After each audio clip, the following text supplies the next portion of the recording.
for De Ligt and Bonucci, PSG would be very disappointed because for a long time, same with Frankie de Jong a few months ago, they really thought that they had De Ligt.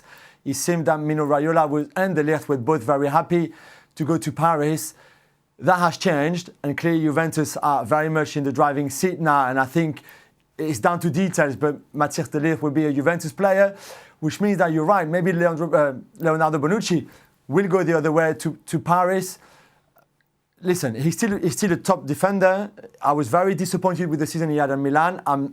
I don't think he had a very good season at Juventus last year either. I don't know how good this is for PSG if that happens, but what I know for sure is that Matthijs de Ligt would have been a much, much better choice for PSG than Bonucci would be. Meanwhile, a player that's going in the opposite direction, and it looks like it's going to happen, a medical today for Rabiot. His mum sorted it all out in the end, Jules. He's going to Juventus.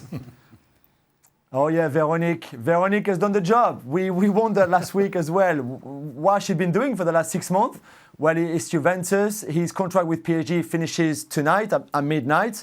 So he's officially a free man on July the 1st, and that's when he will sign for Juventus. We know how much Juve loves a freebie, and he's on a free, obviously, despite a quite hefty signing on fee that he will sign and a big wages. But I think it's a good deal for Rabiot. It's a good deal for Juventus, who by now, with Adrien Ramsey also going, have a lot of midfielders that they will sort out between Matuidi and Bentancur and Rabiot and Adrien Ramsey, plus all the others like Pjanic, who were already there, who would have been there for a long time. It's a lot of midfielders to choose from. Does he start, Jules? It's an interesting question. I mean, obviously, Maurizio Sarri, I think, lacks a profile like Adrien Rabiot, who would fit really well in the Sarri board style of football. Let's be honest. But I think he will have to adapt to a new country, a new culture, and etc. etc. And also, he will have to learn very quickly what Maurizio Sarri wants him exactly to do. And we know how very precise Sarri is in exactly what he asks his players.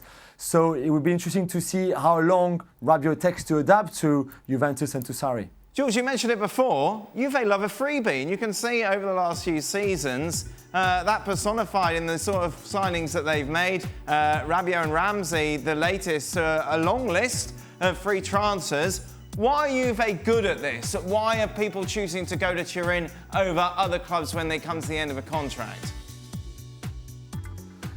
I think it's a fascinating debate because we've seen over the years that the sporting directors have changed at Juve, for example, and yet that culture of focusing a lot on those players coming to the ends of their contract with their club and being very good at, signing them and lobbying them and seducing them in a way to go to Juventus, to go to Turin, has been quite fantastic. And you're right, they went there.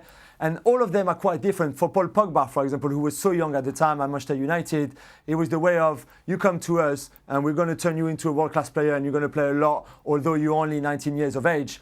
For someone like Adrien Ramsey, obviously the huge package in terms of signing on fee and wages was very attractive. Same for Adrien Rabiot, but also the fact that you're going to compete for at the top level for the big prizes, Champions League, Serie A, etc., etc. There's others who obviously wanted a change in a career, like Sami Khedira, for example, and going to another country after Germany and Spain, and that worked for him.